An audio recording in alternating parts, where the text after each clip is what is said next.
आप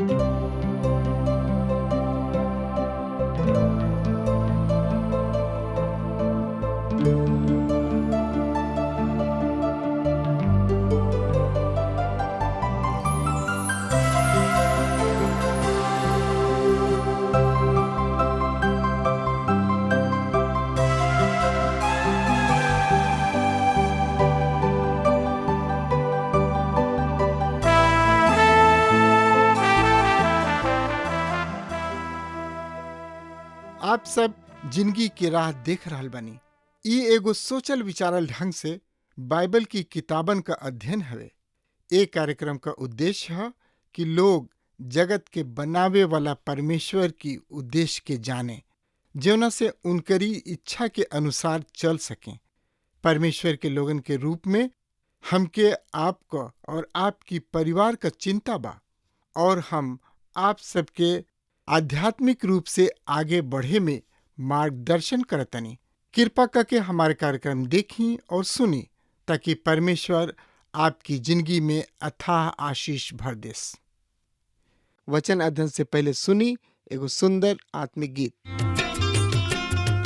प्रभु खातिर बदला विचार हो, छोड़ दुनिया जहनवा।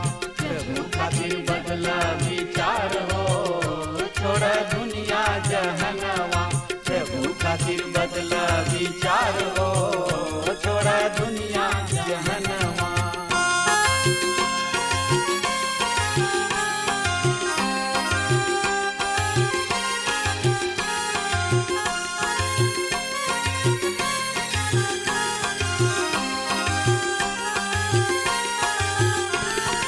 मनवा बदल बात बड़ा सुख पैबा।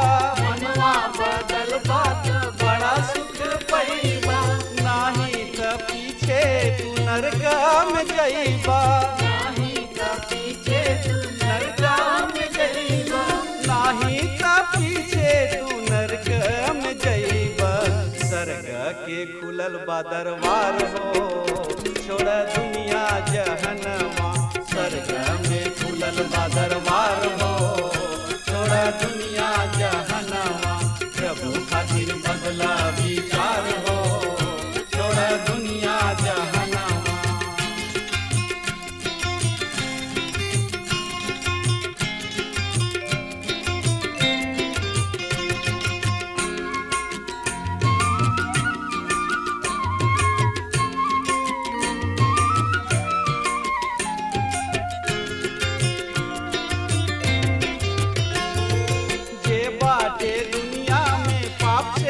भरल जे बाटे दुनिया में पाप से भरल। बिन यीशु नाम के केहू न तरल। बिन यीशु नाम के केहू न तरल। बिन यीशु नाम के केहू न तरल। यीशु नाम से बाटे उद्धार हो, छोड़ दुनिया जहनवा। यीशु नाम से बाटे उद्धार हो, छोड़ दुनिया जहनवा। प्रभु खातिर बदला विचार हो, छोड़ दुनिया जहनवा।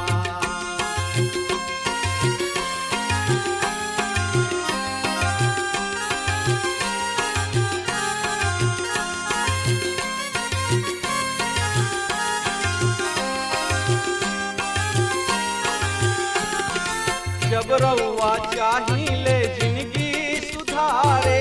जब रउआ चाहिले जिंदगी सुधारे। प्रेमी यीशु के आई जा दुआरे। प्रेमी यीशु के आई जा दुआरे। प्रेमी यीशु के आई जा दुआरे। गले से लगई है करी है प्यार हो, छोड़ दुनिया जहनवा। गले से लगई है करी है प्यार हो, छोड़ दुनिया जहनवा। यीशु खातिर बदला विचार हो, छोड़ दुनिया जहनवा। प्रभु खातिर बदला विचार हो, छोड़ दुनिया जहनवा। प्रभु खातिर बदला विचार हो, छोड़ दुनिया जहनवा। पिछला संदेश में हमने के सुन ले रहनी है जा, और पढ़ले रहनी है जा त का रउआ बुझाइल ह आपन विचार हमरा किने लिखल और संदेश के बारे में ना भुलाइब। और आज हमनी के देखे के श्रोता मित्र भाई बहन ये अध्याय के मुख्य विषय है जानतानी का है पाप स्वीकृति। मनुष्य के परमेश्वर के बराबर ले जाए की कोशिश कईल एगो ऐसन तरीका है जेकर प्रयोग प्रायः कईल जाला। ई कहल जाला कि उ मनुष्य पाप रहित आदर्श व्यवस्था में पहुंच गईल बा और उनकर पाप निष्पादन के पूर्णता प्राप्त क लेले बा। यहुना इस संबंध में आपन विचार प्रकट लिखताणे त का लिखताणे एकरा बारे में जानकारी खातिर रुआ आपन पवित्र शास्त्र बाइबल निकाल लेनी। हाँ तो ओहमे देखी पहला यहुना 1 अध्याय के 8 पद एह तरी से बखान कर रहल बा। श्रोता मित्र भाई बहन यदि हमनी के कहीं जा कि हमनी में कोनो पाप नहीं खे त अपना आप के धोखा देतानी जा और हमनी में सत्य नहीं खे। ई झूठ होखला से अधिक बुरा अवस्था है। अगर वह ओह स्थिति में पहुंच गइल बानी जहाँ रउआ ई कहतानी कि राउर जिंदगी में पाप के कोनो स्थान नहीं खे त रउआ अंदर कुछ भी सत्यता नहीं खे। एकर ई मतलब नहीं खे कि रउआ केवल एगो झूठ बानी। एकर मतलब बा कि सच रउआ किने बाही नहीं खे। रउआ अपना आप के धोखा दे रहल बानी। रउआ कोनो दूसरा के धोखा नहीं दे रहल बल्कि रउआ अपना आप के धोखा देतानी। अगर हमनी के ई महसूस करी न जा कि हमनी के पूर्णतः आदर्श अवस्था में पहुंच चुकल बानी जा त ई हमनी के निकट के पारिवारिक सदस्य के खातिर खेद के विषय हो सकता। काहे कि ओह आदमी के साथ जिंदगी बितावल सचमुच एगो कठिन काम है जे ई सोचेला कि वो पूर्णता के प्राप्त क चुकल बा। यहुना कहताने यदि हमनी के कहीं जा कि हमनी में कोनो सत्य नहीं खे और हमनी के अपना आप के सच साबित करतन जाए त प्रभु ए बात के गलत ठहरावताने। श्रोता मित्र भाई बहन हमनी के दूसरा शब्द में एकरा के कह लिहल जाओ यदि हमनी के कहीं जा कि हमनी में कोनो सत्य नहीं खे हमनी के अपना आप के परमेश्वर के बराबर ऊंचा कदापि नहीं जा ले जा सकत। जिंदगी में पूर्णता के अवस्था प्राप्त कईल संभव नहीं खे। ए बात के हमनी के एगो छोट घटना द्वारा हमनी के स्पष्ट रूप से समझ सकता नहीं जा। एक खाली प्रभु के एगो भक्त के पास एगो आदमी मिले आइल। उ उत्साह में भरल एगो मसीही आदमी रहन। उ प्रभु के भक्त के बड़ा ही खुशी के साथ ई बतौले कि भाई पिछला रात हम अपना पाप से मुक्ति पा लेहनी। प्रभु के भक्त उनका से पूछले ई तो बहुते बढ़िया बात बा भाई रुआ ई बताई कि रुआ साथ कौन ऐसन घटना घटल हा कि रुआ के मुक्ति मिल गइल बा। उ आदमी उमंग के साथ बतौले कि उ ऐसन अवस्था में पहुंच चुकल रहन जहाँ उ बिल्कुल शुद्ध और पवित्र हवे और पाप उनका जिंदगी में ना रहल। फिर वो आदमी चल गुलन और प्रभु के भक्त के साथ उनकर मुलाकात बहुत दिन तक ना हो सकल। कुछ समय बाद प्रभु के उ भक्त एगो अन्य परिचित आदमी उनका से मिलले। उ आदमी अपना साथ घटल घटना के जिक्र प्रभु के भक्त के साथ कैलन। उ परिचित आदमी बतौले कि रुआ पिछवाड़ा के खाली जमीन पर उनकर पड़ोसी कुछ सामान रख छोड़ले रहन। अब वो परिचित आदमी वह जमीन पर एगो छप्पर के निर्माण करे चाहत रहन। उनका खातिर जमीन खाली करवावल जरूरी रहे। उ परिचित आदमी कुछ समय तक इस सोच के प्रतीक्षा कैलन कि उनकर पड़ोसी जमीन खाली क दिही, पर एकरा में देरी होत देख ऊ अपना पड़ोसी के पास जमीन खाली क देवे के खातिर कहे गोइलन। उनकर पड़ोसी उहे आदमी रहन जौन की ई दावा कइले रहन कि ऊ अपना पाप से मुक्ति पा लेले बाड़े। ऊ परिचित आदमी जब उनका से जमीन खाली करे के कहले तो ऊ आदमी आपे से बहरी हो गइल। ऊ खिसिया के परिचित आदमी के खूब खरा खोटा सुनौलस। ए घटना के जान के प्रभु के भक्त ओह पड़ोसी आदमी के पास गइलन। ऊ ओह पड़ोसी से पूछले कि जब ऊ अपना पाप से बिल्कुल मुक्त होके पवित्र आदर्श अवस्था में पहुंच चुकल बाने, तब वो कौना तरी वो अपना पड़ोसी से क्रोधित होके दुर्व्यवहार कइले हा। पवित्र हो चुकल आदमी कहले कि ऊ कोनो क्रोध या दुर्व्यवहार ना कइलन।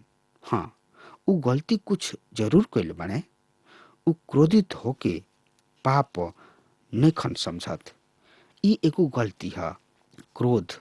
प्रभु के भक्त कहले कि ई सच बा कि क्रोधित होके ऊ कोनो पाप ना कइलन, ऊ गलती कइलन। और हमनी के सब केहू गलती करी न जा, और हमनी के सब गलती करी न जा, और ई पाप ना ह। पर परमेश्वर के वचन हमनी के स्पष्ट करता कि क्रोध कइल एगो पाप ह, गलती ना। मित्र, जब रुआ ई सोचतानी कि हमनी के पाप नखी जा कइले, त रुआ केकरा के धोखा देतानी? हमनी के अपना आप के धोखा दे रहल बानी जा, या केकरा के धोखा देतानी जा? यहुना कहतानी कि जौन आदमी अपना पाप से आंख चुरावेला ओकरा में सत्य के कोनो यानी कि कुछ भी अंश नइखे। हमनी में से अनेक आदमी इहे कहेलन, हमनी के अपना पाप के पाप ना मानी न जा, एकर नजर अंदाज करी न जा, और एक कोशिश में लागल रही न जा कि ए तरी हमनी के परमेश्वर और अपना बीच के दूरी के समाप्त कर ली जा।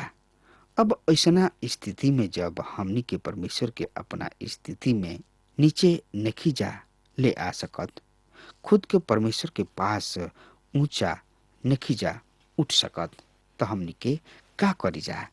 हम के ए स्थिति में का कर रहल बानी जा? यहाँ यहुना हमनी के एगो विकल्प देताड़े। तेकरा बारे में पढ़े, सुने, समझे और बूझे खातिर आपन पवित्र शास्त्र बाइबल निकलले रही। और ओ में श्रोता मित्र भाई बहन देखी, पहला यहुना 1 अध्याय के 9 पद, यदि हमनी के अपना पाप के मान ली जा त ऊ हमनी के पाप सब के क्षमा करे और ये हमनी के सब अधर्म से शुद्ध करे में विश्वास जोग और धर्मी हमें। हाँ श्रोता मित्र भाई बहन, यदि हमनी के अपना पाप के मान ली जा तब यहाँ एगो औरी अगर शब्द के प्रयोग कइल गइल बा। हमनी के ए अगर शब्द के अनेक पद में प्रयोग कइल गइल पाई न जा। अगर हमनी के कहीं जा कि उनका साथ हमनी के सहभागिता बा। हाँ श्रोता मित्र भाई बहन, पहला यहुना 1 अध्याय के 6 पद ए तरी से बखान कर रहल बा, सुनि ध्यान से।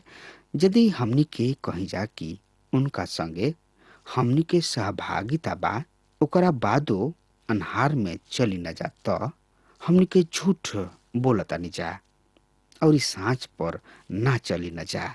प्रिय श्रोता मित्र भाई बहन, आई यही लगले पढ़े, समझे, सोचे, विचारे खातिर यही अध्याय के 7 पद के जल्दी से देख लिहल जाओ। बाकी यदि हमनी के रोशनी में चलतानी जा जैसन कि वो खुद रोशनी में बाड़न, त हमनी के संगति एक दूसरा से बा और उनकर बेटा प्रभु यीशु मसीह के खून हमनी के सब पाप से शुद्ध करेला।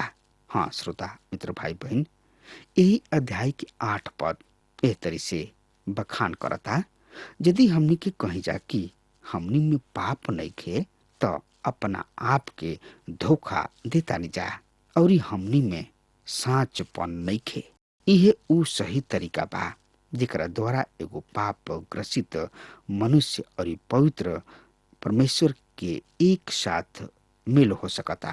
अर्थात ई तरीका अपना पाप सब के परमेश्वर के सामने स्वीकार कर लिहल, अपना पाप के मान के यदि हमनी के उन्हें स्वीकार करता जा तो हमनी के मेल पवित्र परमेश्वर के साथ हो सकता। अब पाप स्वीकार करे के मतलब का ह, एकरा बारे में हमनी के जाने के, बुझे के और समझे के।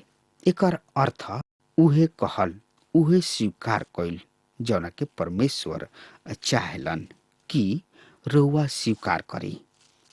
जब परमेश्वर अपना वचन के द्वारा ई कहलन कि जौन काम हम कइले बानी उ पाप ह, तो हमनी के आपन नजर परमेश्वर पर लगावे के बा और ई कहल हा कि हाँ हमार प्रभु, हम भी उहे कर रहल बानी जौन कि तू कर रहल बड़ा। हमनी के पाप कइले बानी जा। अपना पाप सबके स्वीकार करे के अर्थ इहे ह। कुछ दिन पहले परमेश्वर के एगो भक्त के भेंट एगो आदमी से भइल। सुनी ध्यान से। उ आदमी अपना मेहरारू से औरी अपना नौकरी औरी अपना घर सब से हाथ धो बैठल रहन। उ निराशा के दौर से गुजरत रहन। उ प्रभु के भक्त से कहले कि हम परमेश्वर के सेवा करे चाहत रही, पर हम असफल रही। हम एकदम असफल आदमी हई। परमेश्वर के भक्त ओ आदमी से कहले कि उ परमेश्वर से आपन दुख सुख कह। परमेश्वर चाहलन कि अपना निराशा में उनका निकट जा, उनका के बतावा कि हमनी के पाप कइले बानी जा, हम गलती पर रही। हमरा परमेश्वर से उनकर सहायता मांगी जा। उ हमार पिता हमें और हम उनकर संतान हई। हम उनका सहभागिता अगर खो चुकल बानी तो अपना पाप के मान के उनकर ई सहभागिता पुनः प्राप्त कर सकतानी। परमेश्वर विश्वास जोग हमें। अगर हमनी के अपना पाप के स्वीकार करतानी जा तो उ हमनी के पाप के क्षमा करलन। जब हमनी के अपना पाप के स्वीकार कर ही न जाता, परमेश्वर हमनी के स्वीकार कर लेले। तब परमेश्वर हमनी के पाप सबसे शुद्ध कर देले। जब हमनी के अपना पाप के मान लेनी जा तब एकर अर्थ कि हमनी के अपना पाप सबसे मुंह मोड़ लेतानी जा। पाप एगो भयंकर चीज हुआ और परमेश्वर पाप से घृणा करेलन और हमनियों के भी पाप से घृणा करे के चाही। पाप के स्वीकार कर लिहल परमेश्वर पिता के साथ रिश्ता के बनावल ह। पहला यूहन्ना 1 के 10 पद एह तरी से बता रहल बा। सुनी ध्यान से। और यदि हमनी के कहीं जा कि हमनी के पाप नहीं जा कइले तो उनका के झूठ ठहरावतानी जा और उनकर वचन हमनी में नइखे। हमनी के परमेश्वर के झूठा नइखे ठहराव के। हमनी के परमेश्वर किने जाए के बा, उनका सामने अपना दिल के खोल देवे के बा, उनका के अपना समस्या के बतावे के बा और कमजोरी सब के बतावे के बा। उ सब स्वीकार करे के बा जौना के हमनी केहू औरी के सामने स्वीकार ना करी न जा। परमेश्वर पिता से कहे के बा कि हम तोहार सहभागिता चाहतानी, तोहार निकटता चाहतानी। प्रभु हमरा के माफ करा। हाँ श्रोता मित्र भाई बहन, परमेश्वर किने हमनी के अपना पास वापस ले आवे के एगो आश्चर्यजनक और अद्भुत राह। प्रभु यीशु मसीह दयालु और अनुग्रहकारी हमें। हमनी के उनका किने जाए के चाही और हमनी के जवन जवन पाप कइले बानी जा सब प्रभु के सामने कबूले के बा और कहे के बा, प्रभु हमरा जिंदगी के नैया के पतवार तू ही बनी जा।